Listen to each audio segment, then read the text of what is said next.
परम सत्कार्यो गुरु प्यारी सात संगत जी, राधा स्वामी जी। सात संगत जी, कल वाले वीडियो में पूरे सवाल जवाब हम नहीं डाल सके थे जी, इसीलिए हमने संगत के लिए आज फिर से पार्ट 2 बनाया है जी। संगत से विनती है जी, बाबा जी के सवाल जवाब सुने और शेयर भी करें जी।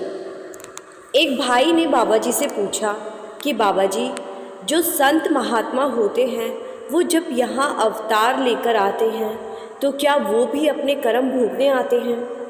उन पर जब कष्ट आते हैं तो वो क्या उनके कर्मों का हिसाब होता है?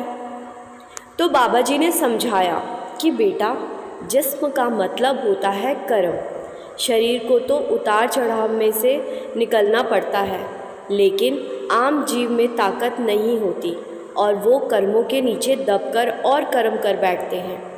जिन्होंने अपने आप को नाम के साथ जोड़ लिया है, जिन्हें हम गुरुमुख कहते हैं, तो नाम के साथ वो जुड़ जाते हैं तो उन्हें एक ऐसी ताकत मिल जाती है कि वो हर तरह के दुख का सामना कर लेते हैं। लेकिन जो आम जीव होते हैं वो दुख तकलीफ़ आने पर डोल जाते हैं और गुरुमुख डोलते नहीं हैं। फिर एक बीवी ने बाबा जी से पूछा कि बाबा जी, मनुष्य जीवन का सबसे मेन मकसद क्या होता है? हम इस दुनिया में आए क्या करने हैं? तो बाबा जी ने समझाया कि बेटा, इंसानी जामे का मेन मकसद होता है मुक्ति। इस जामे के अलावा दूसरा कोई जामा नहीं है जहाँ से रूह मुक्त हो सके। 84 से बचने के लिए मालिक इंसानी जामा देता है, इसीलिए इंसानी जामे को उत्तम कहा गया है। लेकिन हम इस जामे को बेकार कर देते हैं और बाद में हमें पछताना पड़ता है। फिर एक बीवी बाबा जी से कहने लगी कि बाबा जी, मैं भजन सिमरन को बहुत टाइम देती हूँ।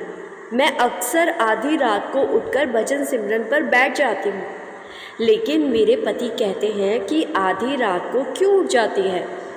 तो बाबा जी ने मुस्कुराते हुए कहा कि बेटा, अब इन पतियों को क्या समझाऊँ? फिर आगे बाबा जी ने समझाया कि बेटा, कोई बात नहीं, बाकी आप कोशिश करो कि थोड़ा सा बैलेंस बनाकर चलो। अगर एक तरफ हो जाएंगे तो घर की जिम्मेदारी नहीं निभा पाएंगे। हमें तो घर की जिम्मेदारी भी निभानी है और भजन सिमरन भी करना है, इसीलिए बैलेंस बनाकर चलो। फिर एक लड़की ने बाबा जी से पूछा कि बाबा जी, मैंने अक्सर देखा है कि सत्संग के समय बीवियां भजन सिमरन पर बैठ जाती हैं, तो क्या उन्हें ऐसा करना चाहिए या फिर पहले सत्संग को सुनना चाहिए? तो बाबा जी ने समझाया कि बेटा, हम जिस अवस्था पे हैं हमें पहले उस पर ध्यान देना चाहिए।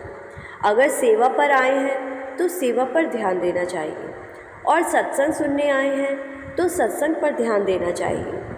जब भजन सिमरन का समय आए तो भजन सिमरन पर बैठना चाहिए।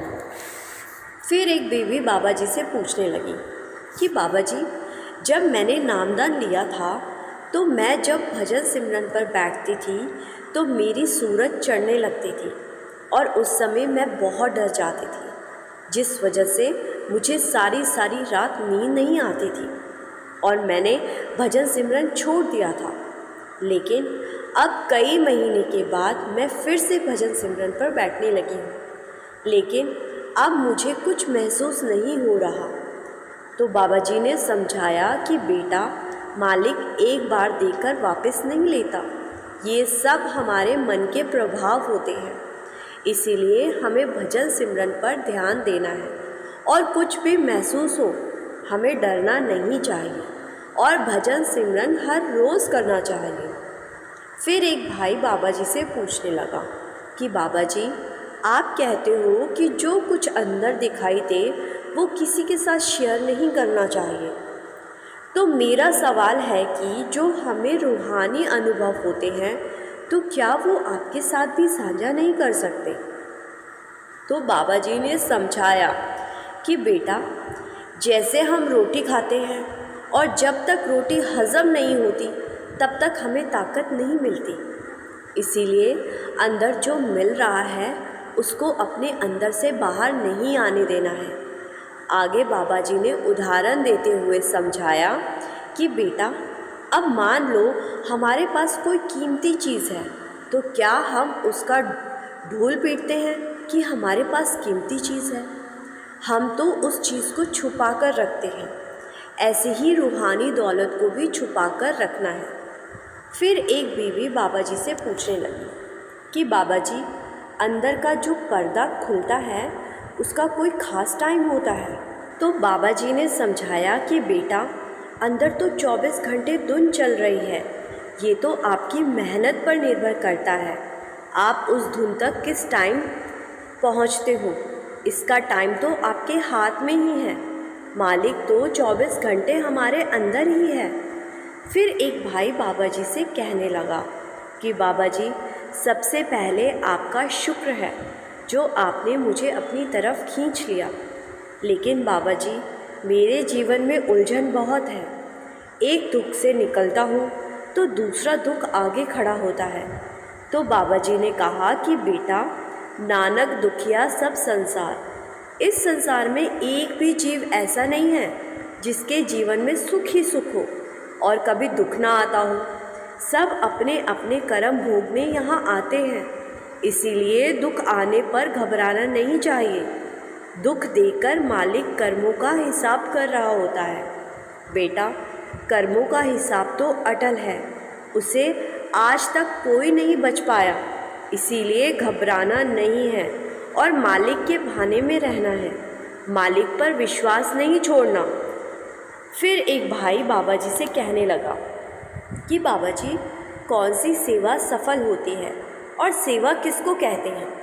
तो बाबा जी ने समझाया कि बेटा, असल सेवा तो भजन सिमरन की है। बाहरी सेवा जब हम करते हैं तो हमारा मन झुकता है और भजन सिमरन में हमें आसानी होती है। निष्काम भाव से सेवा करोगे, मन इधर उधर नहीं डोलेगा। इसीलिए हमेशा निष्काम भाव से सेवा करो और असल सेवा को कभी मत भूलो।